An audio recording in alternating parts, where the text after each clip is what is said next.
প্রধান উপদেষ্টা ডক্টর ইউনূস নির্বাচনের সময়সীমা ঘোষণা করছেন, অর্থাৎ তিনি আগামী বছর এপ্রিলের প্রথম 15 দিনের মধ্যে যে কোনো সময় নির্বাচন দেবেন বলে ঘোষণা করছেন।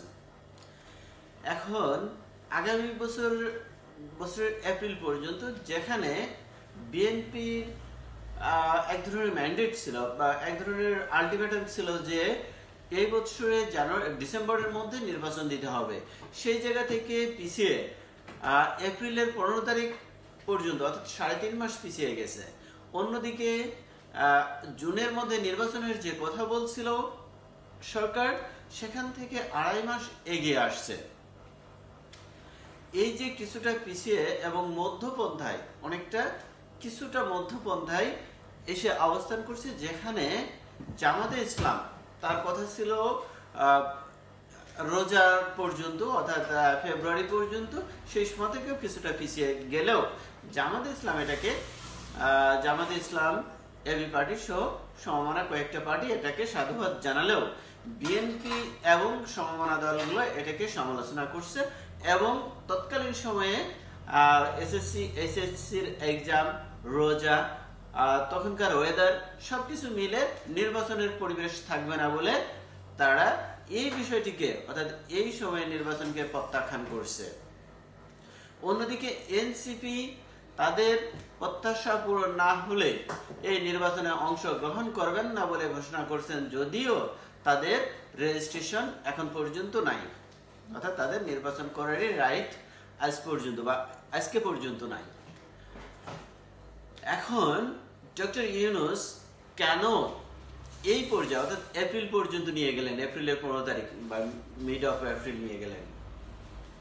অর্থাৎ তিনি কোনো না কোনো ভাবে জামাতকে খুশি করে, অর্থাৎ জামাত এবং এই ইসলামী সমমনা দলগুলোকে নিজের হাতে রেখে তিনি আগাতে চাচ্ছেন। অন্যদিকে বিএনপি এবং সেনাবাহিনীর পক্ষ থেকে সেনাপ্রধান যে 18 মাস কিংবা ডিসেম্বরের মধ্যে যে নির্বাচনের কথা বলেছিল, সেই জায়গা থেকে পিছিয়ে গেছে।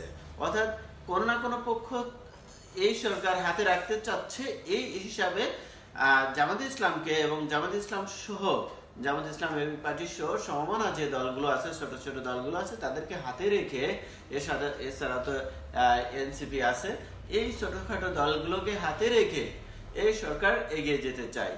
অর্থাৎ কেউ এই এনসিপি এটাকে প্রত্যাখ্যান করার কারণ হচ্ছে এনসিপি সহ সমমনা দলগুলো, এই দলগুলো চায় যে আগামী যত পিছিয়ে নির্বাচন হবে তাদের সুবিধা ততই, কেননা তারাই একমাত্র সুবিধাভোগী এই মুহূর্তে। অর্থাৎ যারা যতটুকু সুবিধাভোগী তারা তত পিছিয়ে নির্বাচন চাচ্ছে। এই বিষয়টা যেহেতু বিএনপি এই বিষয়ে ঘোষণাই দিয়ে দিয়েছেন ওয়ান কাইন্ড অফ, যে তারা এটাকে প্রত্যাখ্যান করছে, এই এপ্রিলের নির্বাচনের ঘোষণাকে তারা প্রত্যাখ্যান করছে। তারা স্টিল বলছে যে ডিসেম্বরের মধ্যেই নির্বাচন হতে হবে, সর্বোচ্চ পিছিয়ে গেলে জানুয়ারি পর্যন্ত যাওয়া যেতে পারে, যা যৌক্তিক। এরপরে আর নির্বাচনের কোনো সুযোগ নাই। সামনের দিনগুলোতে তাহলে কোথায় যাচ্ছে আমাদের রাজনীতি? বিএনপি এবং এই সমমনা দলগুলো সরকারের ক্রিটিসাইজ করবে, সরকারের বিরুদ্ধে দাঁড়াবে। অন্যদিকে এই সরকার এবং জামাতে ইসলাম, এনসিপি সহ সমমনা দলগুলো সরকারের পক্ষে থাকবে।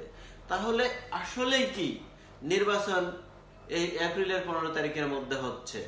যদি আমি পার্সোনালি ক্লিয়ার কথা বলি, তাহলে এই সময়ের মধ্যে নির্বাচন হচ্ছে কিনা এটা ডিপেন্ড করবে বিএনপি কতটুকু প্রেসার দিতে পারে এবং সরকার সহ তার পক্ষের যেসব দল আছে তারা কতটুকু এই প্রেসার গ্রহণ করতে পারবে, এটার উপরে ডিপেন্ড করবে কখন নির্বাচন হবে। বিএনপি যদি প্রেসারাইজ করতে পারে ভালোভাবে, তাহলে ডিসেম্বরের মধ্যেই নির্বাচন হবে। আবার যদি বিএনপি ফেল হয়, কোনো না কোনো কারণ দেখিয়ে এই এপ্রিলেও নির্বাচন হবে না, সেটা জুন, জুলাই, আগস্ট, যতক্ষণ পর্যন্ত এই সরকারের উপরে একটা মাত্রা পর্যন্ত প্রেসার ক্রিয়েট না করা হয় ততক্ষণ পর্যন্ত নির্বাচন হবে না। অর্থাৎ এই ঘোষণাটা অনেকটা আই ওয়াশের মতো। এটা কখনোই মন থেকে বা তারা যে নির্বাচন দিতে চায়, যে দিবে সরকার, এই পারসেপশন থেকে কথাটা আসে নাই। এটা এসেছে তারা, অর্থাৎ সরকার, এই যে বর্তমান পরিস্থিতিতে, যে আমি আগেই বলছি হজবরলা পরিস্থিতি, যে মিয়ানমার করিডোর বা চট্টগ্রামের বন্দর, এইসব ইস্যুগুলোতে যখন সরকারের বিরুদ্ধে জনসমর্থন দাঁড়িয়ে গেছে, তখন এই জনসমর্থনকে রিমুভ করার জন্য এই ইউনূস সরকার এই ঘোষণাটা দিয়েছে, যাতে মোটামুটি যে পরিস্থিতি অনুকূলের বাইরে চলে যাচ্ছিল, এই পরিস্থিতিটাকে অনুকূলে আনার জন্য। প্রকৃতপক্ষে নির্বাচন কখন হবে এটা ডিপেন্ড করবে বিএনপি এবং সমমনা দলগুলো কতটুকু শক্তি সঞ্চয় করে শক্তি প্রদর্শন করতে পারবে, এবং এই শক্তি কতটুকু সরকার এবং সরকার সমর্থিত দলগুলো গ্রহণ করতে পারবে, এইটার উপরে ডিপেন্ড করবে। অর্থাৎ বিএনপি যদি ভালো মতো প্রেশারাইজ করতে পারে তাহলে ডিসেম্বরের মধ্যেই হবে। এই প্রেশারাইজের পরিমাণ যদি দুর্বল হয়, এই এপ্রিল কেন, কবে নির্বাচন হবে কেউ বলতে পারবে না। অর্থাৎ এপ্রিলেও হবে না, মে, জুন, জুলাই, আগস্ট কখনোই হবে না, যতক্ষণ না পর্যন্ত এই সরকারকে প্রেশারাইজ করতে পারে। অর্থাৎ আগামী নির্বাচন হবে তখনই, যখন বিএনপি এবং সমমনা কিংবা তার সমর্থিত যেসব দল আছে সবাই মিলে এই সরকারকে যতক্ষণ না পর্যন্ত কঠোরভাবে প্রেসার করতে না পারছে। আজকের মতো এই পর্যন্ত। সবাই ভালো থাকুন, সুস্থ থাকুন, আল্লাহ হাফেজ।